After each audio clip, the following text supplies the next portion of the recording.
મોરબીમાં સામાજિક તત્વો બેફામ બન્યા છે। વાવડી રોડ પર એક પરિવાર પર જાહેરમાં ધોકા સાથે હુમલો કરાયો છે। ધોકા સાથે જાહેરમાં બબાલ કરી છે। મહિલા વચ્ચે પડતા તેને પણ માર માર્યો। સમગ્ર ઘટનાનો વિડિયો સોશિયલ મીડિયામાં વાયરલ થઈ રહ્યો છે। તો બબાલનો આ વિડિયો આપ જોઈ શકો છો। તહેવારના દિવસોમાં પણ લોકો છાકટા બની રહ્યા છે। ધોકા સાથે એક પરિવાર પર હુમલો કર્યો છે। અસામાજિક તત્વોનો આતંક જોવા મળ્યો છે। મારામારીનો આ વિડિયો સોશિયલ મીડિયામાં વાયરલ થઈ રહ્યો છે। તો વાવડી રોડ પર જાહેરમાં બબાલ થઈ હતી ને કેટલાક લોકો તે જોતા રહ્યા।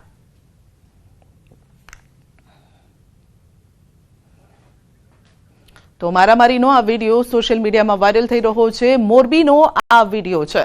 તહેવાર સમયે પણ કેટલાક અસામાજિક તત્વો છાકટા બન્યા છે અને એક પરિવાર પર તૂટી પડ્યા।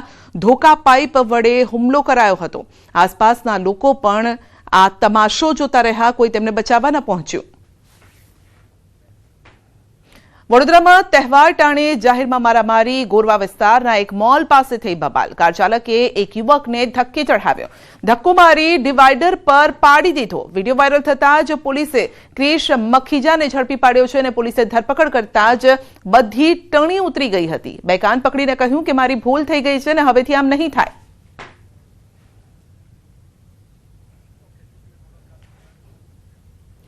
તો વડોદરાના અટલાદરામાં બિલ્ડરની બેદરકારીના આક્ષેપ સાથે મારામારીનો બનાવ બન્યો છે। સ્થાનિકોનો આક્ષેપ છે કે આડેધડ ખોદકામના કારણે નજીકની સોસાયટીમાં સેફ્ટી વોલ તૂટી પડી હતી અને એક મકાનનો પાયાનો ભાગ તૂટી ગયો હતો। જે બાદ બિલ્ડરની સાઇટ પર સ્થાનિકોએ હોબાળો કર્યો હતો। સ્થાનિકો પહોંચતા કોઈ જવાબદાર વ્યક્તિ મળ્યું ન હતું। જે બાદ હાજર એક વ્યક્તિ સાથે લોકોએ મારપીટ કરી હતી। સ્થાનિકોએ બિલ્ડર સામે કાર્યવાહીની માંગ કરી છે।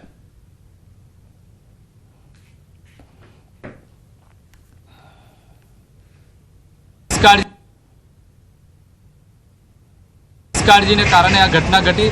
એમાં 8-10 પરિવારોને રોડ પર રહેવાનો વારો આવી ગયો। જેના કારણે આજે કોઈ જવાબદાર વ્યક્તિ બિલ્ડરની સાઈડ પર ન હોવાથી લોકો સ્થાનિકો ઉગ્ર સ્વરૂપ લઈ લીધું અને ઘટના લાગે મારામારી સુધી પહોંચી ગઈ હતી। અમે બિલ્ડરને વારંવાર રજૂઆત કરી કે દિવાલ તૂટવાની છે પછી એને કહેવામાં આવ્યું કે કોર્પોરેશન મારું કશું જ નથી કરી લેવાનું, તમારે જે કરવું એ કરી લો। એવા જ એકદમ ખરાબ જવાબ આપવામાં આવ્યા લોકોને અને આજે એના કારણે એ બિલ્ડરના કારણે લોકોને પરિવારોને રોડ પર રહેવાનો વારો આવી ગયો।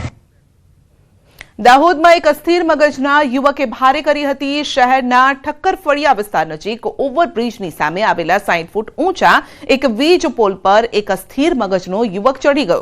રેલવે લાઇનની પાસે આવેલા આ ઊંચા વીજ પોલ પર ચડી જતા લોકોમાં ભારે દહેશત ફેલાઈ હતી અને જે બાદ સ્થાનિકોએ ફાયરની ટીમને જાણ કરી હતી। ફાયર વિભાગ સહિત રેલવે અધિકારીઓની ટીમ ઘટનાસ્થળે પહોંચી વીજ પોલ પરથી યુવકનું રેસ્ક્યુ કરીને નીચે ઉતાર્યો હતો। તો અસ્થિર મગજનો યુવક વીજ પોલ પર ચડી ગયો હતો અને લોકોમાં ચિંતા વધી હતી કે ઉપરથી જો નીચે પડે પટકાય તો શું હાલત થાય। 60 ફૂટ ઊંચા વીજ પોલ પર યુવક ચડી ગયો હતો। ફાયર રેલવેની ટીમ ત્યાં પહોંચી અને યુવકનું રેસ્ક્યુ કર્યું હતું। તો આ યુવક અસ્થિર મગજનો હતો અને તેણે થોડા સમય માટે વાતાવરણ પણ ગંભીર બનાવી દીધું। આસપાસ લોકો એકઠા થઈ ગયા અને લોકો ચિંતામાં આવી ગયા કે હવે શું થશે। જો કે તેનું રેસ્ક્યુ કરાયું।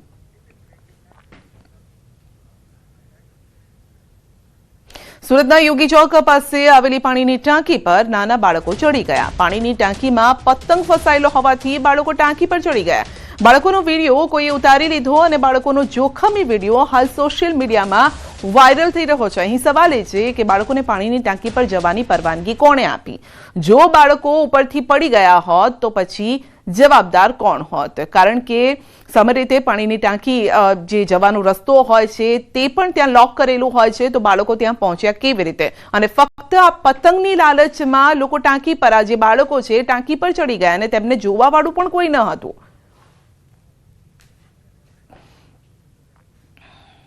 સાબરકાંઠા જિલ્લામાં તસ્કરોનો તરખાટ યથાવત છે। એક જ રાતમાં 5 મકાનોમાં કર્યો હાથફેરો। ગાંભોઈ પાસે આવેલા સરવણા ગામે 5 મકાનને નિશાન બનાવી ચોરી કરી હતી। ગાંભોઈ પોલીસ ઘટનાસ્થળે પહોંચી તપાસ હાથ ધરી। 5 મકાનમાંથી અંદાજે લાખોની ચોરીની આશંકા છે। પોલીસે તપાસ બાદ ચોક્કસ આંકડો આવશે સામે તેમ કહ્યું છે। અંબાજી ખાતે ચાલી રહેલા શાહી સ્નાન મહોત્સવનો આજે અંતિમ દિવસ છે. મોટી સંખ્યામાં નાગા સાધુઓ તેમજ અન્ય સાધુ સંતો પધાર્યા છે. કિન્નર સાધુ સંતો પણ અંબાજી પહોંચ્યા. ગઈકાલે બપોરે 3 કલાક પછી મકર સંક્રાંતિ થતા આજે 15 જાન્યુઆરીએ તમામ સાધુ સંતો શાહી સ્નાન કરશે અને બપોરે સાધુ સંતોની વિશાળ શોભાયાત્રા નીકળશે. અંબાજી માનસરોવરથી નીકળેલી સાધુ સંતોની આ શોભાયાત્રા બમ બમ બોલેના નાદ સાથે કોટેશ્વર સુધી પહોંચશે. કોટેશ્વર ખાતે ગૌમુખ કુંડ સરસ્વતી નદીના ઉદ્ગમ સ્થાનમાં થશે શાહી સ્નાન. શક્તિપીઠ અંબાજી ખાતે જે 5 દિવસીય શાહી સ્નાન મહોત્સવનો પ્રારંભ થયો છે અને આજે એનો અંતિમ દિવસ છે અને આજે પણ જે રીતે જોઈ શકાય છે કે મોટી સંખ્યામાં નાગા બાવા સાધુઓ જે છે, અન્ય સાધુઓ છે, કિન્નર સંતો છે, બાળ સંતો છે, જે પણ આજે પહોંચ્યા છે અને ચોક્કસપણે બતાવી કે આ સમગ્ર આ જે શાહી સ્નાન મહોત્સવના આયોજક છે એ આપણી સાથે છે. એ આપણે એમને પૂછવા માંગીશું કે મહારાજ આ જે શાહી સ્નાન મહોત્સવ છે આજે આનો અંતિમ દિવસ છે એને કઈ રીતે પરિપૂર્ણ કરવા જઈ રહ્યા છો? नमस्कार, ओम नमो नारायण। मैं थानापति विजयपुरी महाराज श्री शंभु दशनाम आवाहन अखाड़ा से एवं अंबाजी संत सेवा मंडल की ओर से आपके टीवी चैनल को खूब खूब धन्यवाद देते हैं इतना सुंदर आध्यात्मिक सनातनी कार्य को प्रसारण करने के लिए। और मैं कहना चाहूंगा इसका अंतिम दिवस नहीं, इसका तो ये अमर है, ये कभी अंतिम नहीं हो सकता। इसलिए सभी से निवेदन है आप सब इस कार्य को सफल करने के लिए आज अतिशीघ्र अंबाजी के माता के प्रांगण में पधारिए। यहाँ से आज कुछ ही पल में पूरे भारतवर्ष से आए हुए नागा सन्यासी जो आज 15 जनवरी आज इस कार्यक्रम का हम लोग अंतिम चरण में पहुंच चुके हैं इस साल 2026 की, जिसका शाही शोभा यात्रा अभी कुछ ही पल में यहाँ से माता अम्बे का 7 नंबर द्वार से दर्शन करते हुए, खोड़ियार माता के चौक से दर्शन करते हुए, पुनः पंच भैरव भगवान के वहां पे दर्शन करते हुए, जूना नाका से होते हुए, माता जी के शक्ति द्वार के सामने से खोड़ीवाली के सामने से होते हुए कोटेश्वर पहुंचेगी, जहां प्राचीन सरस्वती नदी का उद्गम स्थल है, जहां पे जाके ये आज का शाही शोभा यात्रा संपूर्ण होगा शाही स्नान के रूपांतरण में, जहां जाके सभी नागा बाबा लोग शाही स्नान करेंगे। ये छोड़ के भारत से अनेकों जो संप्रदाय के संत लोग हैं वो लोग भी। और इस शोभा यात्रा में जैसे सबसे पहले रहेगा अखाड़े के धर्मध्वजा के पीछे रहेगा घोड़े के पीछे रहेगा हमारे अखाड़े के जो पवित्र दिग्विजय निशान का उपरूप है, हमारे जो देवता है अखाड़े की, उसको सभी नागा बाबा लोग अपने कंधे में लेके शाही शोभा यात्रा के सबसे पहले चलेंगे।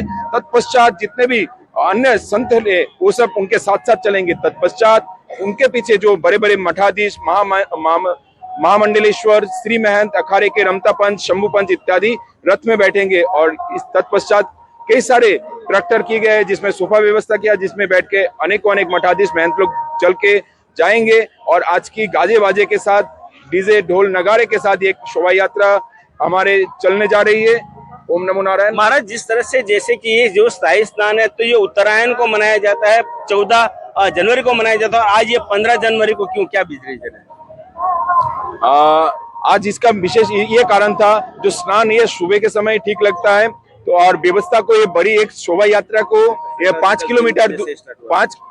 किलोमीटर ले जाने में उसके लिए भी काफी समय लगता है, क्योंकि अंबाजी के मानसरोवर कुंड से भैरव मंदिर से ये शोभा यात्रा निकलती है, निकल के कोटेश्वर तक जो 5 किलोमीटर का यात्रा काफी समय लगता है इतना बड़ा शोभा यात्रा को वहां तक पहुंचाने में। तो 14 तारीख को इस साल 2026 में 14 तारीख को 3 बजे मकर संक्रांति मतलब धनु राशि, सूर्य धनु राशि से मकर राशि में प्रवेश किया, जिस कारण से ये स्नान का शोभा यात्रा 15 तारीख को रखा गया, जो सुबह के समय ये किया जाए, जो ये कार्य भव्य एवं दिव्य हो, सभी अंबाजी के नगर निवासी एवं दूर दूर से आए हुए श्रद्धालुओं को नागा बाबाओं का दर्शन एवं आशीर्वाद मिले। ओम नमो नारायण। में आप सबके साथ पुनः मिलते हैं। જે રીતે સાધુ સંત જે આયોજકે બતાવ્યું છે કે આ જે છે શોભા સ્નાન છે ઉત્તરાયણના દિવસે યોજાતો હોય છે, પણ આ વખતે ઉત્તરાયણ જે છે 14 તારીખ એટલે કે ઉત્તરાયણના 14 તારીખના બપોરના 3 કલાક પછી સ્ટાર્ટ થઈ હતી, પ્રારંભ થયો હતો અને એનું સ્નાન જે છે સવારનું થતું હોવાથી 15મી જાન્યુઆરી એટલે કે આજે જે છે આનું સ્નાન કરવામાં આવશે। મહેન્દ્ર અગ્રવાલ, ન્યૂઝ 18 ગુજરાતી, અંબાજી। ઉદ્યોગપતિની ધરપકડ, ફરિયાદ બાદ ઉદ્યોગપતિની ધરપકડ કરાઈ છે। આરોપીના 4 દિવસના રિમાન્ડ મંજૂર કરાયા છે। સગીરાને લલચાવી દુષ્કર્મ આચર્યાનો આરોપ છે, તો ઉદ્યોગપતિની ધરપકડ કરવામાં આવી છે। દુષ્કર્મનો આરોપ જે મામલે ઉદ્યોગપતિની ધરપકડ કરાઈ છે, ફરિયાદ બાદ પોલીસે કરી છે કાર્યવાહી। આરોપીના 4 દિવસના રિમાન્ડ મંજૂર।